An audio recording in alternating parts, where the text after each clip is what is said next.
So once we record it, it's there for us to use whenever we want, and we can mess with it a little more as if it's its own loop, because that's basically what we're about to create. Okay, so we're going to go ahead and look up here to the top of the screen. You're going to see a little red dot. Now that red dot means to start recording. All right, you may have heard the term rolling. Maybe you've ever seen like the Hollywood deals where they have the little red light above the door. It means that there's recording going on. That's what the red light means. So when the red light's on, it's recording. Now, when we start recording, this white line here that moves, of course, when we click play, what we call our playhead, will start going to the right, and in its wake, it's going to leave whatever's being recorded. It's going to be like a red section, all right? And that's going to keep recording until we click where that red dot is. It'll be a square at that point, and when we click that, it'll go back to the red dot, it'll stop recording, and we'll have whatever we recorded saved. Now, if you make a mistake, no big deal, all right? All you got to do is just keep going. I'll show you how to delete out what you made as a mistake, or you could stop recording, delete the little loop it created, and then re-record again. It's okay. Take as many tries as you need, guys. This is supposed to be fun, all right? So just take your time with it, relax, have fun. That's what music's all about. But before we do that, we need to know exactly how we're supposed to count this, which comes back to the whole 5/4 thing that we talked about earlier. Well, remember, this is in 5/4. BandLab lists everything over here in measures of 4 beats. So we're going to actually really want to disregard the measure numbers up here because we're going to be going off of that path pretty quickly.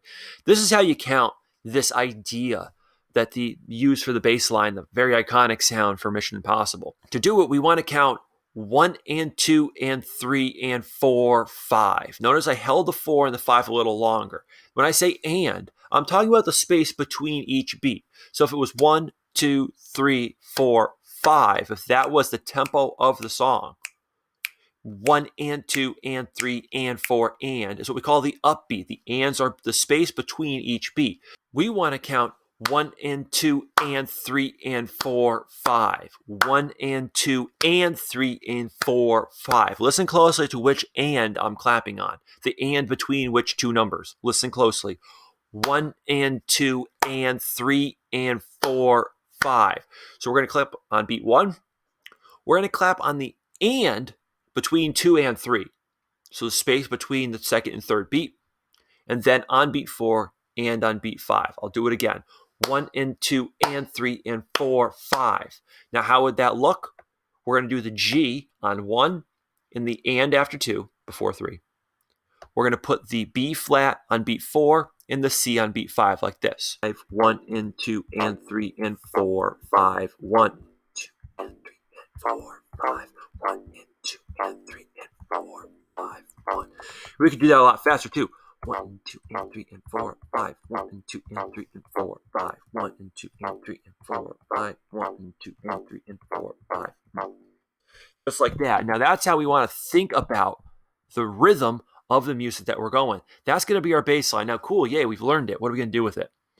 Well, we're going to do a little challenge for ourselves here. Let's take a look over here on BandLab. You guys take a look. There's a little red dot right up here. That red dot means start recording.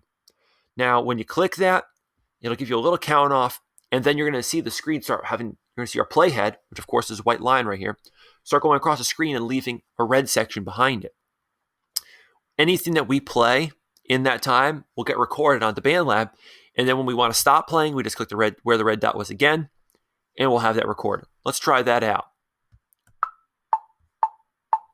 1, 2, and 3, and 4, 5. 1, 2, and 3, and 4, 5. 1, 2, and 3, and 4, 5. 1, 2, and 3, and 4, 5. 1, 2, and 3, and 4, 5. Now then I'll just click this little square here. I'm going to take it back to a circle. And there is our music. Now let's just take a listen to it here. I can see it doesn't really start until about here, so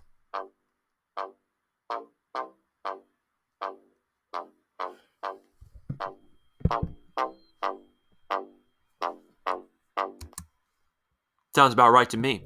Now, if you ever wanted to clean that up, let's say I have this whole area of nothingness. I can just go over here, click that slice at playhead button. We talked about this a little while back. There was a little dotted line between the squares. It cuts it. We can get rid of that. Just drag that on forward, and now it gets right to the point.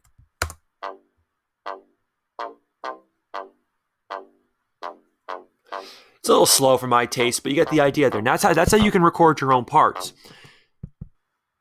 All right, that's it for part 2. Stick around for part 3.